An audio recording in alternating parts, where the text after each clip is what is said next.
कुछ अनसुनी कुछ अनकही कहानियाँ। हर कहानी कुछ कहती है। आइए सुनते हैं आज की कहानी क्या कहती है। ये कहानी है विंसेंट की वो यादगार तस्वीर। विंसेंट नामक महान चित्रकार का नाम तो आपने सुना ही होगा। चित्रकारी उनका पैशन था। वे बस चित्र बनाते रहते, उसे बेचना या नाम व दाम कमाना उनका उद्देश्य कभी नहीं रहा। उनके लिए तो चित्रकारी में मिलने वाला आनंद ही उनके कार्यों का एकमात्र इच्छित परिणाम था। अब ऐसे व्यक्ति की चित्रकारी का क्या कभी कोई जोड़ हो सकता है? बस वे चित्र बनाते और रखे रहते। बहुत हुआ तो दोस्तों के घर जाकर अपनी पेंटिंग्स टांग आते। दोस्त भी दोस्त थे, पेंटिंग्स की कोई पहचान तो थी नहीं उन्हें।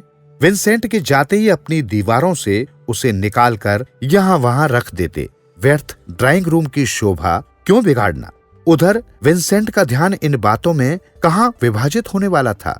वे तो बस चित्रकारी के दीवाने थे। उनका पूरा ध्यान बस पेंटिंग्स बनाने में ही लगा रहता था। वे फिर कोई पेंटिंग बनाते और फिर किसी दोस्त को दे आते। उनका दोस्त फिर उसे दीवार पर टांग देता और जाते ही फिर उतार फेंकता। लेकिन विंसेंट का ध्यान ही नहीं जाता था कि इसी दीवार पर उनकी ही पेंटिंग कई बार लग चुकी है। खैर, एक दिन वे यूं ही किसी पहाड़ी पर बैठे हुए थे। बैठे बैठे संध्या हो गई और सूर्यास्त होने लगा। उन ऊंची पहाड़ियों के मध्य डूबते सूर्य का दृश्य ऐसा तो उभरा कि उन्हें बेहद भा गया, और भाया तो ऐसा भाया कि उन्होंने उसकी पेंटिंग बनाने की ठान ली। फिर क्या था, महीनों उसी पहाड़ी पर डेरा डाले सूर्यास्त की पेंटिंग बनाते रहे। अब ऐसी दीवानगी के परिणाम तो आने ही थे। बस उनकी ये पेंटिंग अमर हो गई।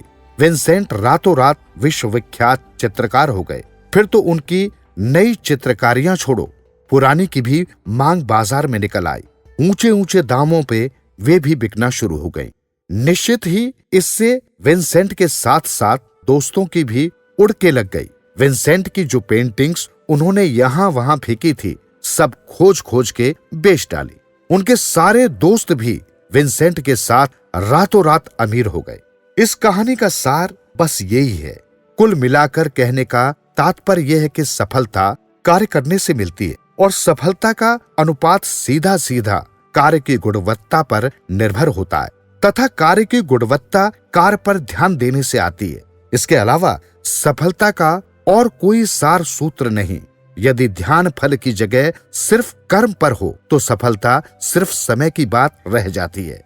उसे आज नहीं तो कल दस्तक देनी ही पड़ती है। इसलिए ये हमेशा ध्यान रख लेना कि कृष्ण द्वारा भगवत गीता में कहा ये सूत्र है कि कर्म करो पर फल की चिंता मत करो।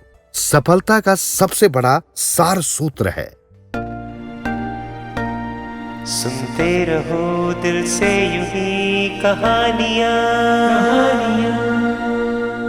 कहानियाँ आपकी, हमारी और सबकी, जो दिलों को छू लेती है। सुनते रहें कहानियाँ।